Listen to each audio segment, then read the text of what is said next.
Well, good morning. Morning. That's good. My name is JT Mallinson, and I come from Topeka. I am a member at Journey Church in Topeka, and I lead the small group ministry there. And I'm extremely excited to get to come and share with you guys today. So excited that I brought a lot of people with me. My wife Amy is on the front row here, and then we've got Heaven Lee, my daughter who's 8. I've got twin boys that are 5, and we've got James Thomas who goes by Jamie. And then we've got Gideon Caleb, and then we have a 10-month-old with us. His name's Titus Gabriel. My in-laws came, Kim and Alan Campbell. They came all the way from Kansas City to come out. And my sister, Jennifer, she came out from Smithville to hang out with us today. So really glad to have them out supporting what God's doing in my life and supporting what God's doing here at New Life. Whenever I talked to Mark Newton before I came out here, I didn't get a whole lot of information about New Life, but I know that you guys just went through what was called the refocus, where you're trying to figure out what's most important to you as a church and the direction that you're going to go moving forward. And I was really excited to hear that one of the things Mark mentioned that came out of that was wanting to be a church that's focused on prayer and trying to be in God's will as you move forward and just constantly taking everything to Him, which was really exciting to me. I did ask what he wanted me to talk about this morning, and he said, I don't care, do whatever you want. So that didn't help a lot because I spent the next 3 days trying to figure out what whatever you want meant. I thought that I was going to come and talk to you about marriage because I've been listening to a lot of stuff on marriage, and I was really amped up for that. He said you got a lot of married people here, so I thought that would be good. But then I decided, no, I'll talk about small groups because he told me that you guys were thinking about trying to get more into community off a Sunday morning, maybe meeting in some homes throughout the week and doing some small group stuff. And that's my passion, so I thought maybe we'd talk about that. But as I tried to put things together, I even thought about maybe we'd talk about the woman at the well that Jesus talked to. And I actually started preparing that message before God got my attention and said, well, if prayer is the thing that they're refocusing on, then let's talk about prayer this morning. There's a lot of ways to pray, and if you just give me grace this morning as I talk, we'll get there. And a lot of you church people will probably hear me say something, and you'll think, oh yeah, but what about? And if you'll just wait like 3 more minutes, we'll get to the yeah, but what abouts.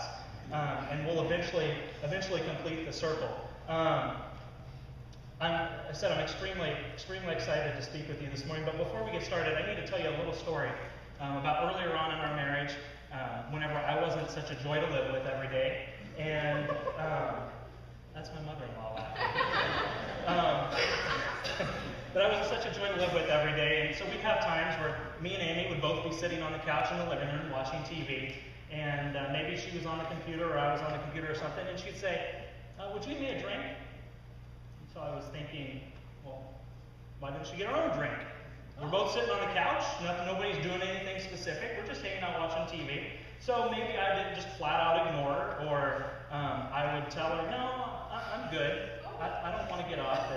Or I was just testing her. I was like, the last I checked, her leg wasn't broken. So if she's okay, why don't she go get her own drink? So I'd sit there, and if she started to get up to go get her own drink, I'd say, oh, no, I got it. I was just testing to see how important it was to her that she has a drink. And so she'd say a little bit later on, maybe she'd be like, will you grab me a cookie? Well, her leg's still not broken. And so we're both just sitting on the couch, totally equal people here. There's no reason why you can't go get me a cookie while you're getting your own. So I'd either ignore her, or I'd tell her no, or whatever. I just seen how important it was. And if she'd get up to go get her own cookie, as soon as she got ready to get out of the chair, I'd say, no, I'll get it. I was just kidding. So it was kind of my way of gauging how important the cookie was. So if it's not important enough for her to get up for, why should I have to get up for it, is what I thought. And I promise eventually we're going to tie that story back into the message today. But we're going to be in the book of Joshua, and if you want to turn there, it's going to be Joshua 10:7. And you've got plenty of time to get to Joshua 10:7, because I'm going to try to do some speed storytelling to get you caught up to where it is. The stories that I'm going to tell you are in the Bible, but they're not necessarily the way I'm about to say them, so you might not be able to find a lot of what I say word for word from the Bible. I'm just going to catch you up to Joshua 10:7. Because Joshua is an amazing book with a lot of miracles in it. I bet if you made a top 10 list of miracles, at least half of them would probably come out of the book of Joshua. It's got such amazing stuff. God parting the Jordan River so the Israelites can cross it. Joshua fought the battle of Jericho. Joshua fought the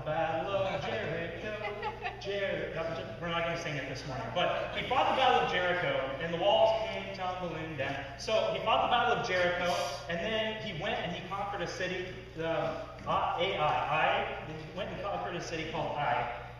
And basically God's plan was to just have Joshua's army march through the countryside and take over city after city, because he was just claiming what was there for Israel. He was claiming the promised land and claiming what God had for them.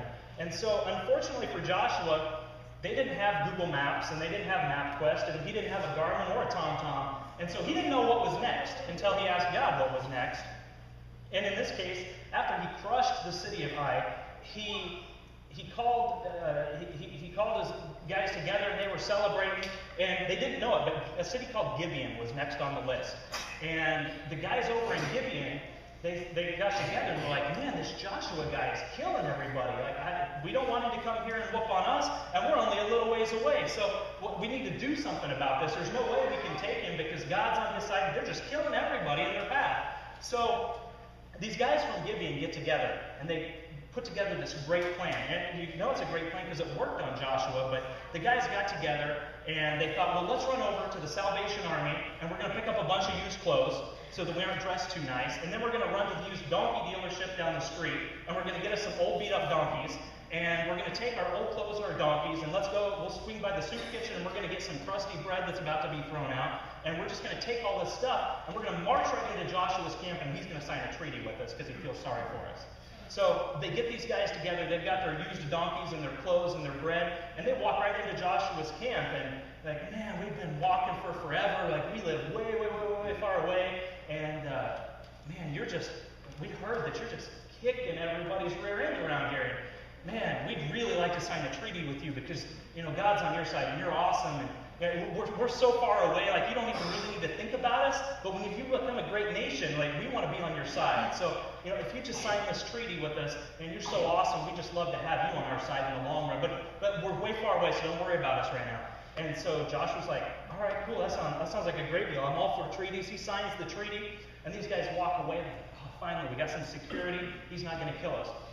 Well, a couple days later, Joshua and his guys wake up, and they march over to the city of Gibeon, and whenever they get there, they're getting ready to run in and just waylay the city and just take it over just like they have everything else, because God said, you know, this is your city.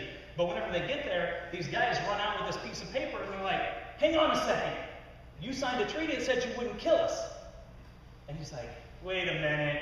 You're the guys that said you lived a long ways away. Like, well, a long ways can mean different things to different people. So, you signed a treaty and now you can't kill us, right? And he's like, I guess you got me there. You know, that's my words, my body, so I signed that treaty. I can't kill him. So he turns around and he tells his guys, like, hey guys, I realize we just marched all the way here, but we're going to have to head back because I promised we wouldn't kill these people. You know, remember that treaty thing I was telling you about last night? This is there. And so Joshua's guys retreat, and the guys at Gibeon are like, yes, that's awesome. You know, we got Joshua on our side. He didn't kill us. I don't know what he's going to do next, but at least it's not us. And as Joshua was conquering all these places, there were 5 major cities beyond Gibeon that were still going to be attacked eventually. And so these 5 kings got together, and they said, did you guys hear what happened over at Gibeon? They signed a treaty with that awesome dude Joshua, and now he didn't kill him. And so if Gibeon is with Joshua, Gibeon was a royal city. They were wealthy. They had everything. They didn't have to have a bunch of used donkeys running around. They had awesome stuff. And so these kings said, well, if Gibeon has signed a treaty with Joshua, then he's going to be even more powerful. And he's going to just waylay us even harder than he already was. It's going to be hard. The 5 of us, we need to come together and we need to take Gibeon right now. And so these 5 kings got together and they're like, they're going to go attack Gibeon. They march right into Gibeon. As soon as they get there and they start laying the smackdown on them, the guys that signed the treaty, they run out the back door and they're like, hey Joshua! You remember that treaty you signed? We're getting attacked. Can you come and help? So Joshua's, oh, my guys aren't going to believe this. So he gets his guys to come up to Gibeon.